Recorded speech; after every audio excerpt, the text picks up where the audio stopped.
Muy actual por lo de los móviles, que está claro que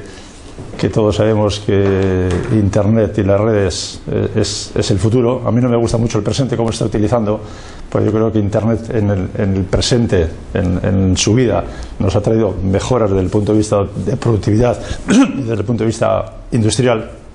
desde el punto de vista social se está haciendo un uso excesivo a corto, pero al futuro este tipo de cosas es como deben de ser. Hay que aprovechar los medios tecnológicos que tienen,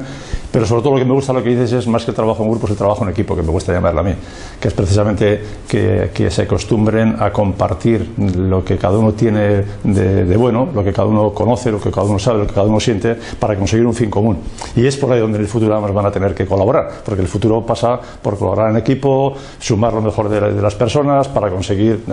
temas y aspectos y bienes que sean de uso común, ¿no? Perfecto, pero todo lo que sea sacarle de ese entorno de la guela, de ese entorno que se convierte lógicamente en monótono, por aquello que es todos los días, es uno de las grandes ausencias que tiene el modelo educativo, el modelo de enseñanza. A mí me gusta más llamarle de enseñanza que educativo, porque creo que le falta mucho para ser educativo, pero efectivamente lo que tiene que hacer es compartir más lo que tiene que a su alrededor, porque cuando terminen de estudiar y salgan, van a salir a una sociedad que es en la que tienen que convivir, y no tanto una dedicación focalizada en el currículum, con lo que se llama la asignatura o lo que está predeterminado. O sea, que convivan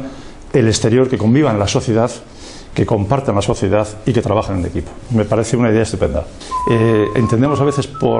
decía lo de la industria, como las fábricas, a la actividad empresarial, a las organizaciones empresariales que nosotros le llaman fábricas, o le llaman empresas. Y yo creo que por patrimonio cultural no solamente hay que entender el patrimonio de los edificios, sino efectivamente la cultura que convivimos, las costumbres que tenemos y de dónde venimos y a dónde vamos, ¿no? Y ahí es donde efectivamente que convivan, que analicen, que vean de dónde venimos, que vean qué nos ha caracterizado